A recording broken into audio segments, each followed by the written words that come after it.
channel. If it's a team you stick to something and have them go after objective young because they'll have to push. I mean, that's like such a generic statement.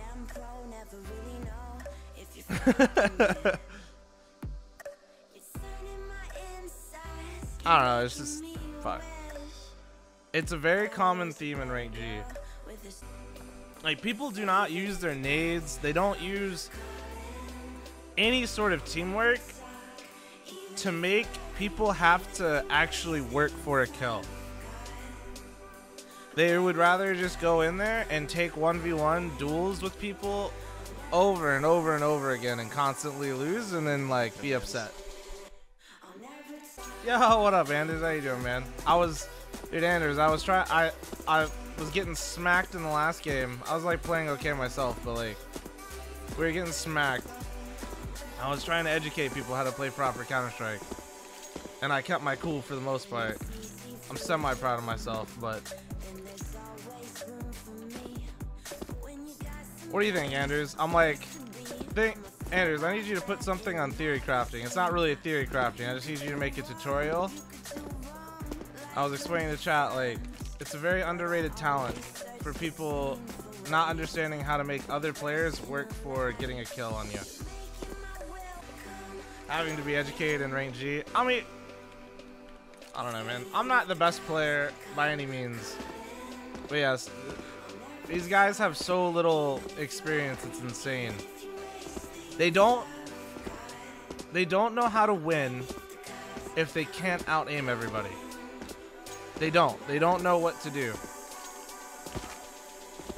And then they just get frustrated. And then they just start like calling everybody stupid. Like they say everything the other team's doing stupid. Because that's all they've ever done. How do you beat a team at T-side if you can't out-aim them? Bro, you can do so many things all the time to always put yourself in a bigger advantage. You can always technically get out-aimed, right? Like, but even on Mirage, okay.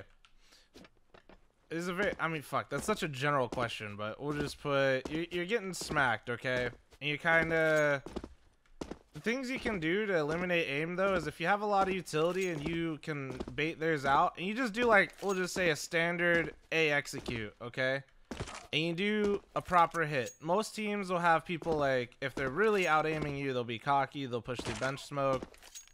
Like, proper nade usage will get you out of so many shit situations where the other player has to make an extraordinary play to be able to beat you. And it does happen. It happens in Counter-Strike. That's what makes Counter-Strike beautiful. But, like, so many people don't even get to that point. So many people, for instance, would let a guy push through the bench smoke on, like, a full A execute and just completely shit on your entire team. Where if one person throws a bench molly, that guy will basically roast alive. Don't even have to out-aim him because his own ass is just getting roasted like a nice 1G, you know?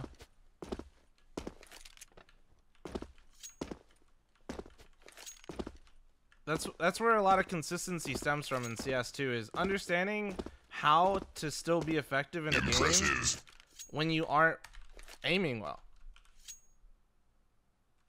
There will be games where you're not playing as well aim-wise, you know, and when that happens, you need to be able to understand how to incorporate yourself into a round, be effective, and to help your teammates.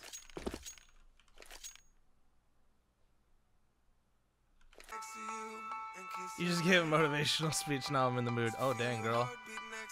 You want me to lay you down by the fire? The most important thing with communication is, I mean, it's just like any part of communication in life. Being clear and concise. If you see a guy, I mean, we can literally just use what Anders was using as an example. You see a guy top middle inferno. You don't just say mid multiple times, because that's actually pretty worthless information. Why is that worthless information? Because one mid, he now has ample time to move. And you probably saw a little bit more than that. If you saw him falling back, you can be like, all right, one mid, tag, falling back. Something like that. That's actually really important. because even if he juke death cam, which happens at high level CS, you actually know you have a small window where even if he's juking death cam, right, you can come back and have a pretty fair fight with him, depending on where your position is. Obviously, this is a huge ass hypothetical situation.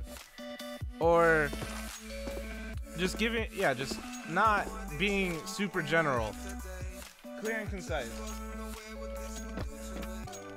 There's almost, you can paint a like you should be trying to paint a picture for somebody visually with your comms. You should, because once you get more comfortable in CS and you start retaining information mid-round better, the game starts becoming a lot easier when that happens, and a lot of people don't even get to that point.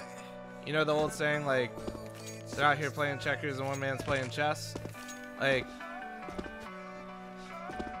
point being, you just have to you have to paint a picture with your comms. And if everybody has really clear and concise comms, you guys have a very good picture of what's going on. Impressive. So, maybe that's probably the best analogy I can give, is literally paint a picture for your teammates. And the more detailed of a picture you can make for them, the better. Now, sometimes you don't want to have to, like, and even if you're making the right call, saying it multiple times isn't helpful. You want to say it, especially because we'll say if you're dead, like you die, you make your comm. So you can definitely tell when your teammate has kind of like retained your information, and you know what I'm talking about. Like you can tell based off how he's playing that he understands what you were saying. But there's also other times when they don't, and in that moment, sometimes it's okay to repeat yourself. It's a very like delicate situation to be in. Because there are times where people are like, maybe there's two comms that happen simultaneously, but maybe the person only heard one because he was kind of like, he was listening to it, he was trying to essentially visualize it, and didn't hear the other comm. That happens a lot too, where maybe two people made very clear comms, but at the exact same time. Information or sensory overload, and then, you know, all of a sudden, some of that information is lost. So it is sometimes important and necessary to repeat comms. Impressive. Where did you go?